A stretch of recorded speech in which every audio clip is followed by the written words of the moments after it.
Divine Nurture community, welcome back. I am your host, Binta. If this is your first time tuning in, you're so welcome. Here we hold truthful, meaningful, and deep conversation. If that's something that you're interested in, this is the place to be. So welcome, welcome, welcome. So our last episode was power. So I figured I'll follow up this episode with the topic of respect, since the two are related. So with that, let's dive into today's episode, respect.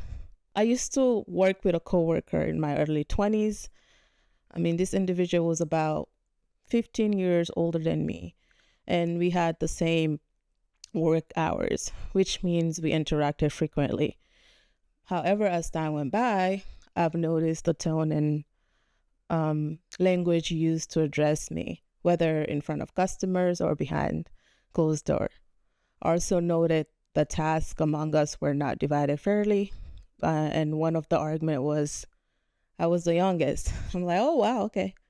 So anyways, I chose not to react to the situation. However, I realized this individual was taking my silence for granted. And if I don't speak up, this will continue to go on. So I've decided to have a conversation with this individual when the opportunity arises, right? So few days later, I think, or weeks, me and her again working the same shift. So of course we had to divide the tasks. So the task was divided unfairly. So I decided to say something. So when I asked about it, this individual just went off. And I'm like, okay, this is it. This is your opportunity, Binta, to just address this all at once. So I asked for a chat, and I expressed that I do not appreciate the tone that has been used to address me, or, with disrespect. And of course, the individual felt disrespected by me and expressed that they needed their respect with an angry tone. So I'm like, okay, now they're feeling disrespected by me. Anyways, my response, I remember, was respect is to be earned.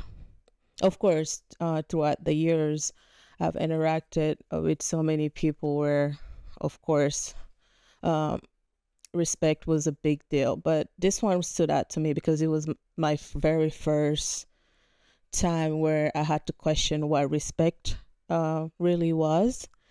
So with that, I wanted to kind of bring in the question of some demand respect, right? Some say they need respect. Some say respect is to be earned, but is respect something you ask from others? So for today's topic, I actually wanted to share some practices or action that can be incorporated in your day-to-day to gain respect. So the very first one being self-respect. Respect always starts with you. So the way you present yourself matters. So your appearance, your manners, the tone and body language and language you use towards yourself and others are all part of self-respect. Let's take appearance, for example. When when talking about appearance, I'm talking about like the way perhaps you dress. Do you have like your own style, or do you feel like your style needs to be similar to someone else's? As I can give an example of women, be classy, have your own kind of style when you enter a room to make you stand out. When we talk about manners, for example, using words like please, thank you, sorry, excuse me, are all part of manners, right? And the tone and body language you use. Let's just start with you. How you talk to yourself will reflect outwardly. People will see that and also know, okay, that's how you treat yourself. So it's okay to be treated that way. So continue to grow. I noticed there's two type of I don't care. The first one being I don't care what other people think about me, because that will not affect the decision that I make in my own life, or such as suppressing your dreams, for example, versus I don't care based on a behavior that you have done, and you know that it does not look good on you. So that directly affects you rather than it affecting someone. So when using words like I don't care, be mindful of how that's used, because at the end of the day, it might affect you more than it affects somebody else's. So with that, when we talk about respect, uh, be mindful of your appearance, manners, tone, body language, and language. Be formal and create space uh, until you establish a relationship with others. That's very important. Uh, it amazes me when sometimes people meet someone for the first time. They're just, you know, all up on their space, not knowing this individual, and then, you know, if some type of disrespect happen, they're shocked. It shouldn't be, because again, creating a space is important. You don't know the people that you're interacting with, so being mindful of that is very important, which actually is a good segue into the second point, which is setting healthy boundaries. So I discuss having boundaries, your own boundaries, defining your own boundaries, right? So once you have those defined, setting healthy boundaries should not be that much of an issue. So I want to give two examples here, one at a personal level and the other one at a professional. For example, at a personal level, when someone calls you out of your name, right, and you're not okay with that, immediately speak up. Don't wait until it happens again. I've seen many of these examples where someone says something and they're not okay with it, but yet they keep it up and say next time I'll address the issue. Then the issue might just keep going because you kept quiet. So just speak up immediately and let them know you did not like that. It was not okay. When we talk about at a professional level, so remember, you're interacting with people at a professional uh, stage. So from the get-go, if you have like assignments or project that you're doing, clearly state what is wanted and needed from each side. So what are the expectations? For example, what are the responsibility? Focus on the transactional relationship first before building a friendship or making acquaintances. So because if you do things other way around, it might just backfire. So just again, be formal until you understand the relationship before you move on to building a friendship or acquaintance. So the next one is honesty and trust. um, Honesty and trust are cousins, so let's start with honesty. So being honest requires having an open and genuine conversation with the individual you interact with. So not only do you create a safe and comforting space for others when you are honest, honesty also helps you to stay authentic to yourself. So by being honest, you're automatically building trust and with others. That's honesty. So when we talk about trust, there are many behaviors that cause lack of trust. Just to name a few, such as dishonesty and lies, betrayal, lack of effective communication, empty promises, and of course, failed commitment. So let's take empty promises and failed commitment as an example. Avoiding making empty promises by taking into account other priority you have before you say yes. It is okay to respectfully say no, or if you can, or I will get back to you. Nothing wrong with that.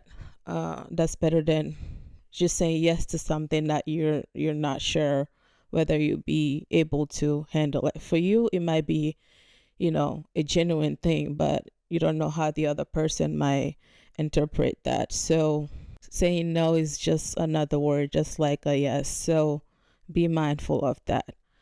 Um, Another big thing is treatment, right? Treatment is another determining factor in whether other can trust you. So people always remember how you treat them. It matters. I know some workplaces that I've been where other teams are favored more than others. So people are not blind. They can see that. So then when it's time to kind of work closely with them, there's this expectation of trust. Well, you haven't built that. there should not be an expectation of trust from the other side. So there needs to be it takes time to build that trust. So it's not something you force, pretty much. So as the great Maya Angelou said, people will forget what you said, people will forget what you did, but people will never forget how you made them feel. So always trying to be fair when interacting with others and trying to treat everyone equally, right? So again, it might take a while to build trust, but it only takes one small incident to break that trust. And most of the time, when that trust is broken, it is so hard to gain it back, or sometimes it never even get repaired at all. So yeah, honesty and trust. Time is the next one. Your time, their time, right?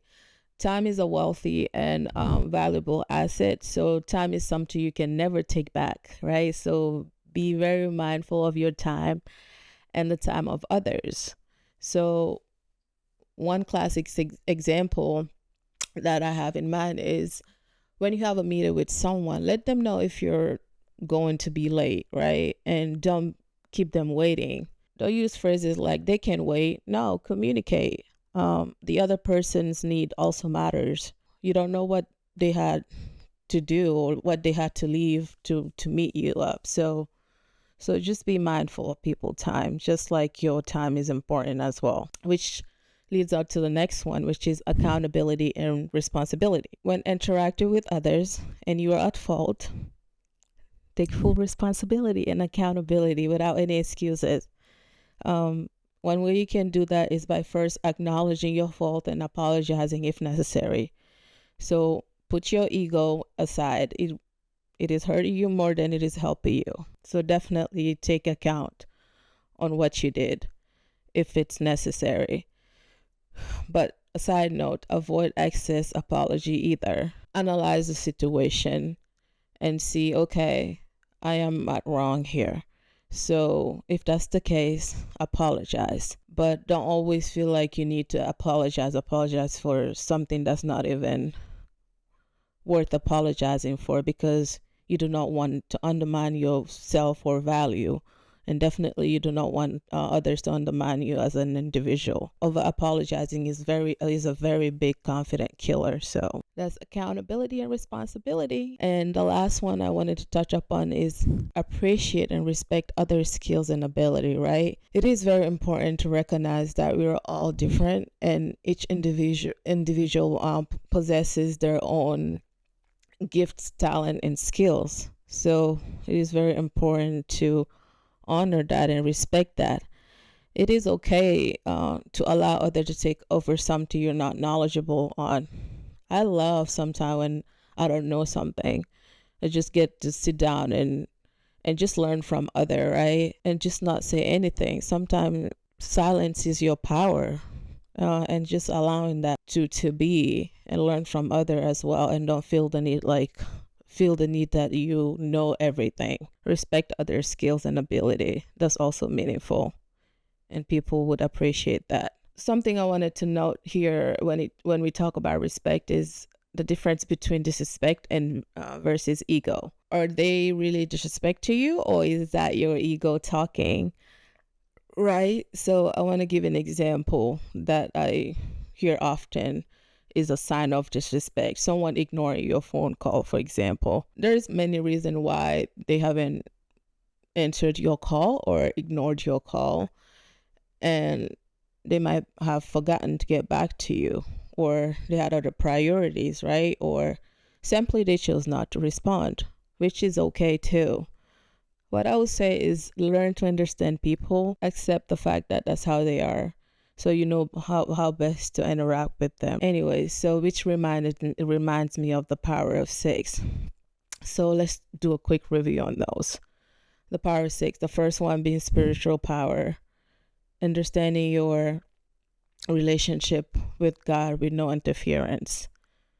Having spiritual practices are non-negotiable, right? Having a strong faith. The second one, intellectual and mental power. What are the information you're feeding your thoughts? Where are you seeking reliable information from? And having a positive mindset. Emotional power. How well are you expressing your emotions during the day? Do you take time to kind of, pause and reflect and really observe how you feel, right? Find ways to express your emotions and also incorporate breathing exercises and meditation. The fourth one being physical power, right? Find an exercise that's a fun activity. Reduce harmful substances or avoid them if you can. Incorporating plant-based into your food consumption. Of course, drink water and prioritize rest. Relational power. Who are your relations or connections? How healthy are they? And what do you do to nurture them? Also, being connected to an authentic and diverse tribe. And lastly, material power. Visualize and manifest the life that you want and desire. And once you have that, get to work. Inner power equals power of 6 equals total groundedness. So if you're fully grounded, you do not have time to entertain dramas. So yeah, stay grounded. When it comes to respect, so what I would say is respect begin with the self. Once you have that, you don't need to worry about other disrespect to you. When you enter an environment, your energy should speak respect, right? It doesn't need to be asked for. People will see that on you, and they will gravitate towards that. Be mindful and interactive with special individual. I call them rebels. Yes, rebels. Some it would be necessary to just have a one-on-one side conversation immediately as soon as you meet them, because they don't know how to respect space. So just still everything applies here, but you're just gonna have to go an extra mile to just let them from the get-go. So with that, I'll say respect is not a social construct, meaning that it has nothing to do with race, class, gender, age, culture, ethnicity, religion. Respect is universal, and it should be mutual when interactive with others, regardless of social and cultural factors. So you are respect if you choose so. So I say respect is a choice. So yeah, with that, thank you so much for tuning in. Thank you for subscribing. Thank you for liking. Thank you for commenting. Most importantly, thank you for sharing. Let's grow as a community. And thank you for being part of this community. Until next time. Bye.